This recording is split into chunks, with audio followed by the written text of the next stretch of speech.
Let me ask you something. What's your childhood video game? Was it Halo 3 with the boys? Or New Super Mario Bros. On the Wii, where you can play 4-player couch co-op with your friends and family? Me? It has to be Little Big Planet. Now, I know the game is over 16 years old at this point, but I still love this game to death, and I mean it. From the creative story levels to the endless amount of community levels. So here I am now, years later, giving the game a love letter it deserves, as this is the LittleBigPlanet Retrospective.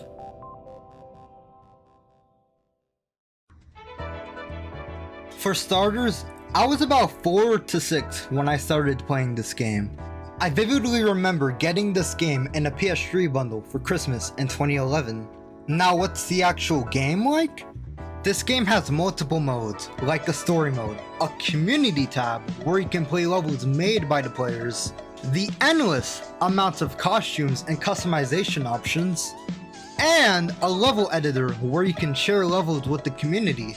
Now, let's start with the story levels. Now, I'll be honest, I barely remember the story levels because I spent most of my time playing the community levels, more on that later. But I do remember a decent amount of levels, so I'll go ahead and share some of them.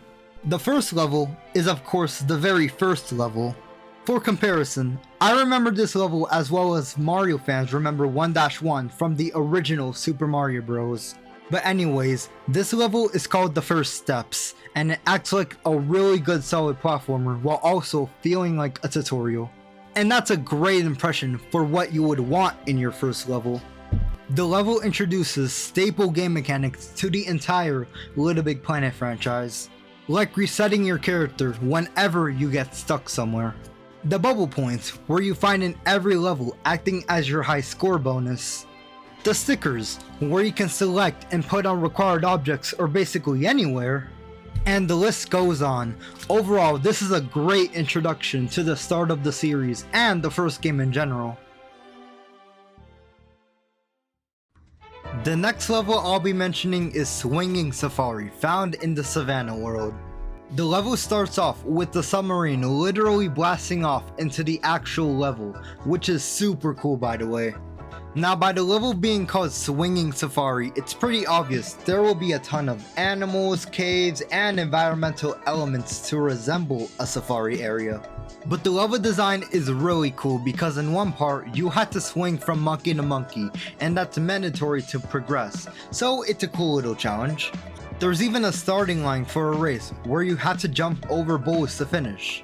These type of little things like these can prove to be huge and iconic moments in our childhood, let me tell you that. The third and final story level I'll be talking about is Subway. And as the name implies, you will not be going into a Subway restaurant, but instead you will be sent to a subway transit area, hopping from train to train. And honestly, it's a really cool idea for a stage. And in the end, there again is a starting line, and this time you will be traversing through some spinning gears it looks like. But it's such a cool little ending to the level. Now this level was manually going through subway trains back and forth, so I won't go on for too long on this level. But this level was so cleverly made, I just had to include it. Now this is where things get interesting, the community levels. Now, if you played the hell out of this game like I did back in the day, you would know the banger of levels there were, like Shark Survival, Angry Birds Bomb Survival, Skateboarding, and the list goes on. I remember so much whenever other players were at the same level as me, I could join them and interact with them through the text chat. And let me just say, that was the best thing ever back then. Especially when no one was toxic compared to now or the PS3's competitor, the Xbox 360. Looking at you, Xbox Live. Oh my god. Alright, first of all, where'd you play? But I do remember the level I played the most, and that was Shark Survival. As the name implies, you traverse through water with platforms to jump on while sharks try to eat you.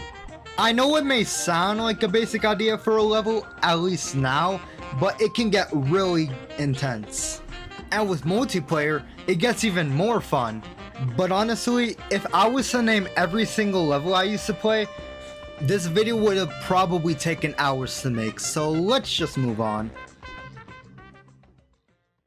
Now, the costumes and customization options in this game is not to exaggerate, but one of my favorite games to customize your character ever.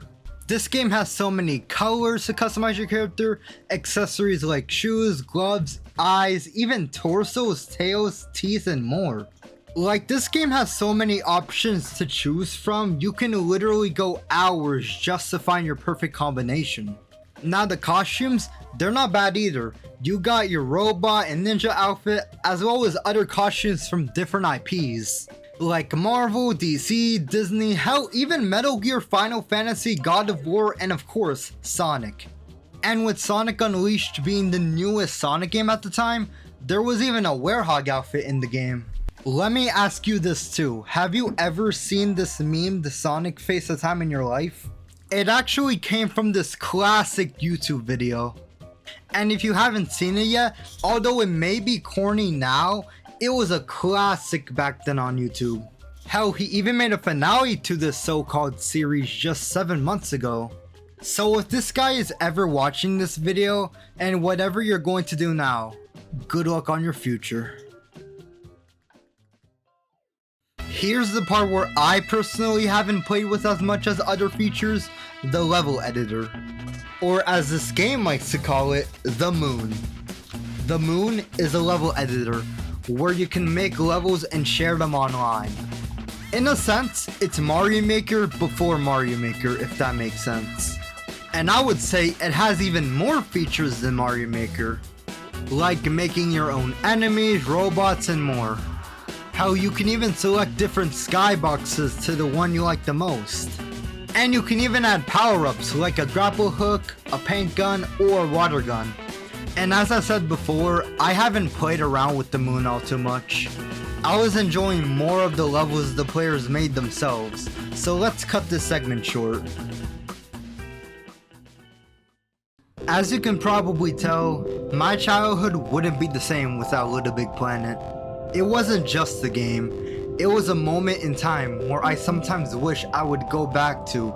Because back then, there wasn't your live service microtransaction endured slop you would normally find today. I'll give credit to these games though, a handful of these can be really fun, but that's getting off topic.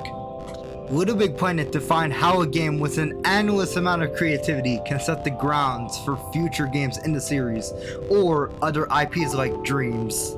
Which, if you didn't know already, Dreams had the same developers as LittleBigPlanet. And the fact that game was years later after LittleBigPlanet, you can see that Media Molecule still has that charm to games like these. But anyways, that's gonna do it for me. Thank you all so much for watching my LittleBigPlanet look back. It was actually really fun to make. Make sure to like, comment, share this video, and subscribe with the bell so you don't miss whenever I upload new videos. I'll see you guys later. Peace out.